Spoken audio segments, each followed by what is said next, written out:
and welcome to the Giving Voice to Depression podcast, produced in partnership with the A.B. Korkor Foundation for Mental Health. I'm Terry, the creator and co-host of this podcast.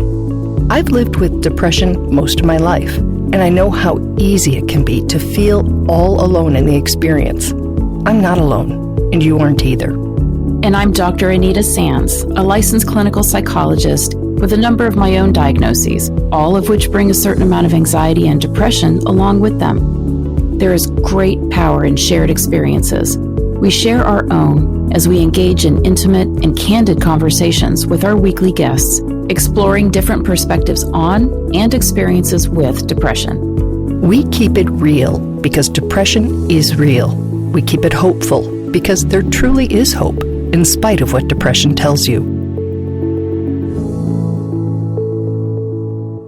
Hello, Anita. Hi, Terry.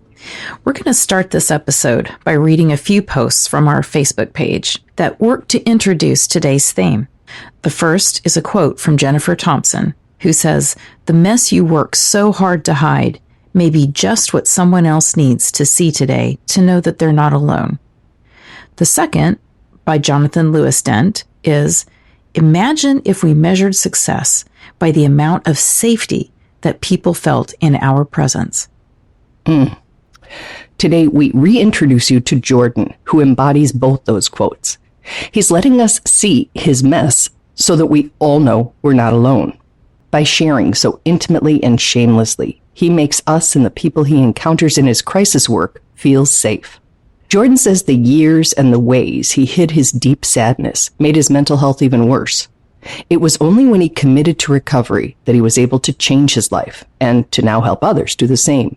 His mental health journey is what allows him to connect and build trust on such a deep and healing level by saying 8 powerful words to people. I have been right where you have been. Here is Jordan giving his voice to depression.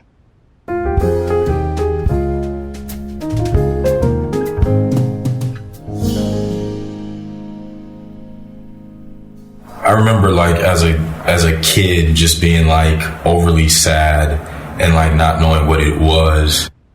I remember when I was in middle school and high school I played soccer. I remember going to the soccer field and just crying and crying and crying, and nobody was there.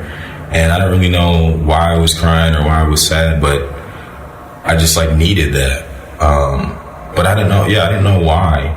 I didn't know it was depression. I didn't know anything was wrong with me. I just knew that I thought that I was different. I didn't think that other people were going through this, and I just wondered why I have to go through it. Jordan didn't even have a word for how he was feeling, but he believed he had to battle depression alone. He didn't talk about it with his mother. And I grew up with just my mother. It was just me and her. And she was very sensitive and emotional too. So what I learned to do is when I was sad, hide it from her because I didn't want her to be sad too. He didn't share with his father. My dad was in my life, but not regularly. So it wasn't I had that male figure who I could go to and say, hey, what the hell is going on with me? And though he was popular, played soccer at a Division I school, and had a lot of friends, Jordan believed he had to hide his depression from his peers, too. Because when you're that age, you just want to be normal, right? And you're finding any way possible just to be a normal kid. To let somebody know that is just not an option. So I did feel like I had to hide it. I saw it as a weakness, and in my mind, you never expose your weaknesses to the world. So, like I said, I was putting on that mask of being the strong black man. So even if there was options, I wasn't gonna try them out. Instead, like many in pain, Jordan self-medicated. I always was an athlete, so I always was told to stay away from drugs and alcohol. So I did for a very long time. Until I think I was about 17, and I was at a party and I took my first shot of alcohol. And a lot of people in AA talk about this, but their first drink being a spiritual experience. And it was exactly like that for me. I can remember it. It was God came down and just said to me, put his arm around me and said, hey, you're going to be all right now. Like, this is your solution, right? Like, all the anxiety and all that self-doubt and all that depression just kind of faded away. And then I didn't have to rely on anybody, right? You don't have to rely on anybody when you're drinking alcohol. All you got to rely on is your ability to make it to the store and have the money to purchase it. So, like, me learning from a young age not to rely on anybody else, and because that's a weakness, it was perfect. It was like the perfect setup. Perfect, Jordan says, until it wasn't anymore. Until the alcohol turned on me. And I ended up in AA and ended up in the hospital and ended up in the mental health complex, ended up in jail. That's when I finally realized I not only have to treat my depression, but I also have to treat what turned into alcoholism. But no, I didn't give in easy. It wasn't like I just came to,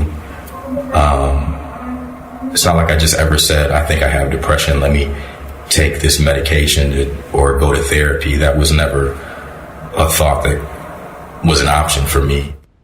The options Jordan did utilize don't all make sense in his current sober, non-depressed world. So every time I would drink and I would be depressed, I'd turn off my cell phone. I didn't want anybody to know where I was or what I was doing or that I had relapsed or, I just wanted to be solitary. And along with my depression came severe anxiety. So I would hear somebody like open the door, knock on the door, ring the doorbell, or somebody be downstairs, just normal noise that any person who's ever lived in a duplex hears. And I would hide in closets a lot. I mean, that's what I did. It was crazy. I'd be in my own house, hiding in my own closet. And I was so sick. Like, I thought that was a viable solution. You know what I mean? It wouldn't be until Jordan was hospitalized after a suicide attempt that he was formally diagnosed with depression and put on medication to manage it. But your medication doesn't work when you're drinking along with it, because alcohol is a depressant. Does it work now after I stopped drinking and I've been 3 years sober? Absolutely. And then I take it every day, and I make sure I take it every day, and I know that I need it. But back then, even when I was taking it, I took it sporadically, and I think that's a problem with a lot of people, right? They think that they just can take it here and there, or they can take it and still drink, or just take it and still use drugs, or take it and not go to therapy. So I was taking it sporadically, but I wasn't seeing the benefits of it. And then that was just an extra excuse for me to say, hey, this doesn't work anyways. Jordan existed like that until one fateful day when, sitting in his place, which he says was dirty and dark because his electricity had been cut off, Jordan begged God to take him. And I had done that a million times, so after begging to die, I was like, okay, if you're not going to kill me, God, can you please give me a solution or help me out of this? I don't know why my mom showed up. She often showed up to just check on me, but she showed up. His mom brought him to the hospital for detox, and this time he was ready. And then that's when I made the decision to start taking AA super seriously, and that's kind of how I got sober. And that was about three years ago in a couple months, and ever since then I've been sober and then now able to manage my depression correctly. Congratulations. Yeah. That is not the end of Jordan's story. It's another beginning. In addition to what Jordan experienced and learned over those years, he also earned a master's degree in social work, which he puts to work daily as part of a county crisis mobile team. I think in the back of my mind, I always knew that if I got sober, that could be my greatest asset, is because that's what you hear nowadays from anybody who's unwilling to go see somebody and willing to go get help, is the person on the other side is not going to understand what I'm going through. And that's a perfectly legitimate concern, because they probably don't know what you're going through, because they probably haven't gone through it, because if they have gone through it, they wouldn't be on the other side of the desk, right? They would have not made it that far, because very few people do. So I think in the back of my mind, I always knew that could be my strength, that And it is my biggest strength that when I go to a scene now, or I go to meet with somebody who's suicidal or who's in their addiction, I can say, I have been right where you have been. And I think that automatically makes a connection that can't be broken, or develops a trust that there otherwise wouldn't be. It's a really powerful shift when the things we considered our secret weaknesses or dirty laundry become keys to open the locked part of someone else's life and struggle. There's also something personally healing about providing something you needed but never received. Part of the reason why I was hiding in the closet is because I didn't want to go to a hospital. I didn't want to go anywhere to get help.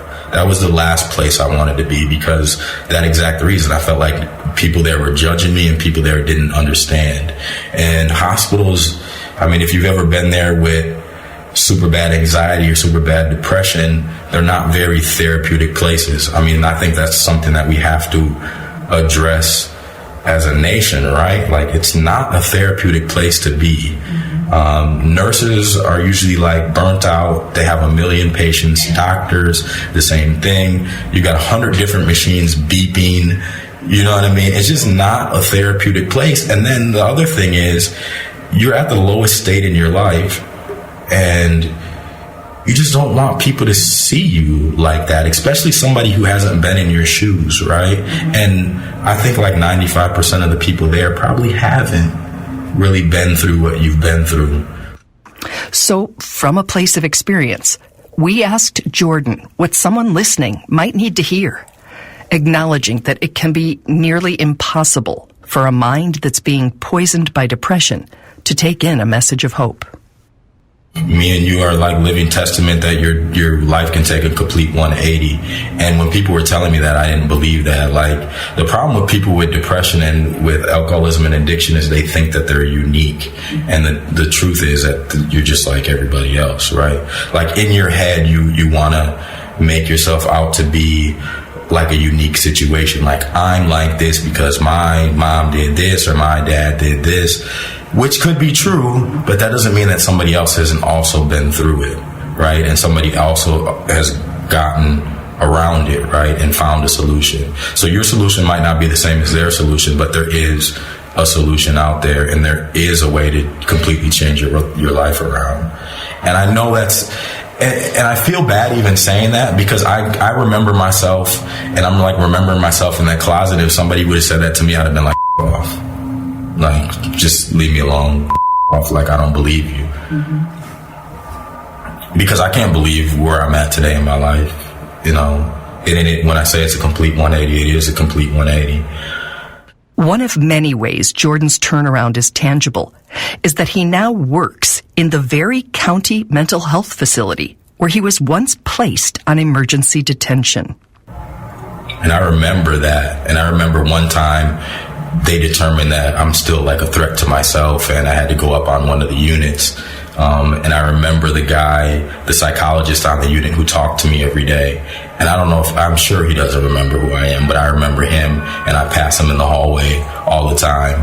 And I say hi. And like in the back of my head, I just like smile and think, because he was nice to me. And you remember stuff like that. Jordan sees people at their absolute lowest, at police scenes, in jails and hospitals. And he makes a point to really see them through knowing eyes. It's the kind of work that challenges the most caring heart. Jordan feels lucky to do it. I like it. I mean, I like being there for that person, and I like when it comes out of my mouth, I have been where you have been, because I know how powerful that is. And I know a lot of these people have never heard that statement. And it's just such a powerful moment when you get to say that. You kind of see people's reaction, and they kind of like, you ever like held your breath and then get to breathe again? That's the reaction. So that's why I say I get to do it. I mean, it's just a good feeling, right?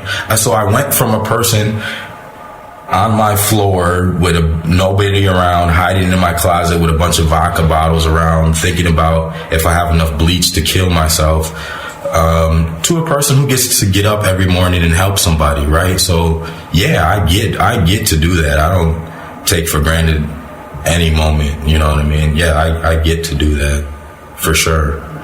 I've come a long, long way, and I'm grateful for that.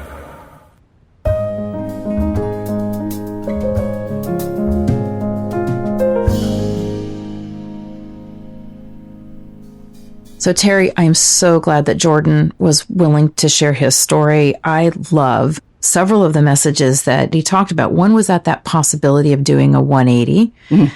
I love that he discussed the fact that addictions can develop as a way of, self-treatment for depression, mm-hmm. and then becomes yet another thing that has to be addressed and treated. And then mostly what I love is that what started out for Jordan was seeing honesty as a weakness, and then turns into his superpower. Yeah. Which I think is what this podcast is all about. I just love that. I like that too. And I like that he was able to see that and then to reframe that whole phase of his life, because if he hadn't gone through those experiences, he would not in fact be connecting on the same level with the people he is helping every day. That's right. That's right. And I love the way he ended the interview where he said, when those words, I've been there, basically, come out of his mouth, that people's reaction in his mind, he sees that they haven't been able to breathe and suddenly they can exhale because they feel seen and heard and not judged. And they realize that this is a shared experience, even when it's a terrible one. Yeah. And what is it about having to go through something and being able to share that with someone that helps them to feel like I'm not going to judge you? Mm-hmm. If you've been where I've been, mm-hmm. you probably know something that nobody else knows about where I am. Mm-hmm. And yet we make this leap to, I can trust you. I can feel safe with you. I don't think you're going to judge me. Mm-hmm. It's interesting. It reminds me of when I very first started therapy and I was in the waiting room and I looked across and saw someone I knew, and my first impulse was, oh, I'm so embarrassed. Mm-hmm. That they know it. And then I was like, wait, you're here too. We're both right. here. And we're both taking care of ourselves. So we're the last people who would judge each other because we're both doing what we believe, right.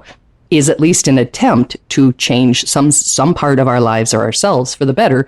And yay us, mm-hmm. But it's that same kind of thing where you at first are, I don't know what the word is, ashamed or self-judging or stigmatized, or you can put a lot of words in there, but then all of a sudden you realize, oh, you get it. Right. You get it. You are where I am. Yeah. Okay, so next week we will be back and we're going to have a really touching story, I think, about a couple, and the wife has bipolar disorder and the husband is her primary support. And they're just going to share some things that they learned. At that point, they had been married for 17 years. And they learned a lot about how to sort of co-deal with this essentially third entity in their relationship. And they have a lot of really good information. So we will be back next week with that story, which is seeing beyond your partner's diagnosis. Looking forward to that.